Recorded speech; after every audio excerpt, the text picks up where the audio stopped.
You didn't know what they were doing? Because that's what he said in the last part. The Prosecutor General's office had no clue what the agenda was from this Soros-funded NGO. All they knew was that there was this massive, the Ukrainian as to what they were so mad about. The Ukrainian coup in, but the U.S. Embassy main source, now look at extra weight, their funding role, working directly and funding Georgia, have been called to testify against Donald Trump in the impeachment inquiry have come from. All of them are career diplomats.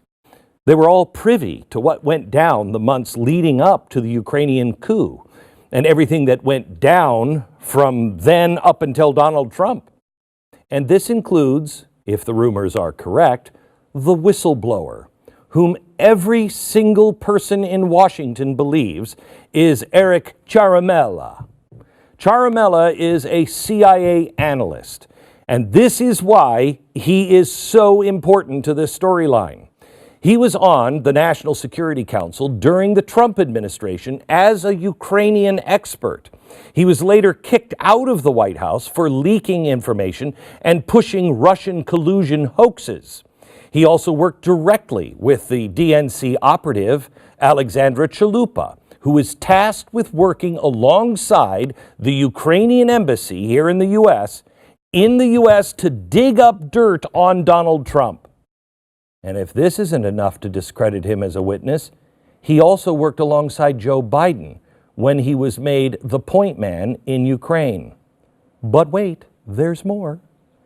It became all too painfully obvious why Adam Schiff, 5 days after our first special, said, oh, you know what? We don't need to talk about this guy. In fact, everybody keep his name quiet. Before, everybody needed to know this whistleblower. Let me ask you why all the State Department officials, the CIA, NSC staffers, so scared of Donald Trump poking around in Ukraine. What are they afraid of revealing? I wonder. Does it have anything to do with the financing of some of these groups, like the Soros-funded NGO? I pointed out in my mega chalkboard that the Ukrainian prosecutors claimed to have evidence that over $7 billion had been misappropriated. Is it this part? Is this part of it? Because if this is part of that missing $7 billion, that would kind of be important here, wouldn't it? It would also be relevant if the people currently involved in the impeachment were dealing with these funds that were given to groups like the Soros NGO through our State Department, through the embassy. That would be kind of important. Well, that's an answer I can't officially find, but that is an answer that Donald Trump was asking on that phone call July 25th, and it must be answered in the Senate trial. But I want to show you what we did find. This is an email chain, and it's going to be sent in social media right now. This email chain was released via a Freedom of Information Act request.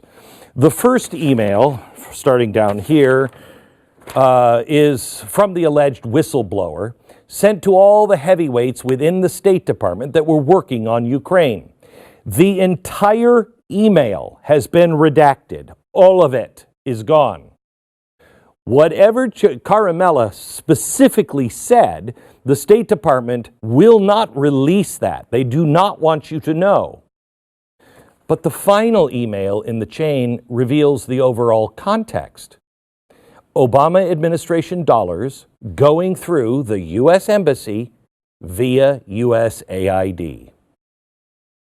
See, that's what the one guy, Christopher Anderson, said. Embassy Kyiv, coordinated with our U.S. aid mission folks, will have detailed input tomorrow. Why do I know the name Christopher Anderson? I know who Christopher Anderson was.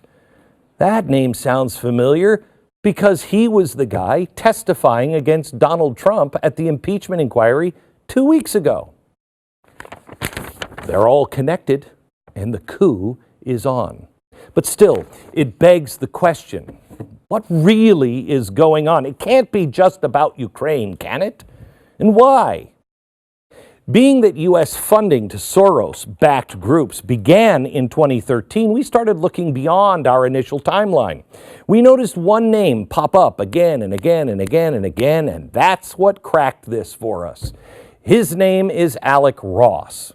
Ross was appointed to the State Department as a senior advisor on innovation to Secretary of State Hillary Clinton.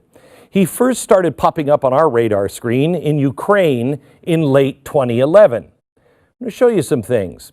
This is Ross at the U.S. Embassy in Ukraine on a fact-finding mission, where he was, quote, learning about the local status of internet freedom and discussing Secretary Clinton's 21st century statecraft agenda.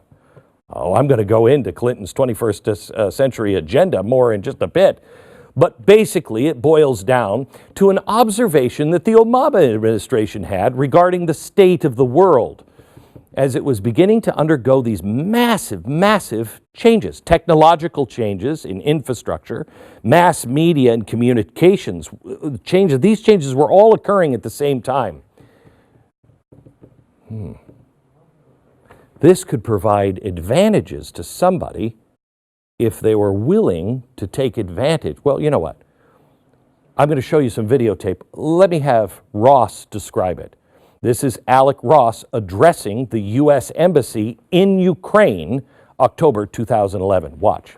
And the force and effect of all three of these paradigm shifts taking place at one creates a moment of remarkably disruptive change. And for those of us that work in foreign policy, the change that I would argue is actually most significant goes to this issue: power. Wow. Disruptive change. Some might describe this as chaos. But ultimately, for those willing to exploit it, the reward is power. Now, for most of us, no matter which side of the aisle you're on, I thought we all pretty much agree that regime change and stoking chaos is not really what the American people are into.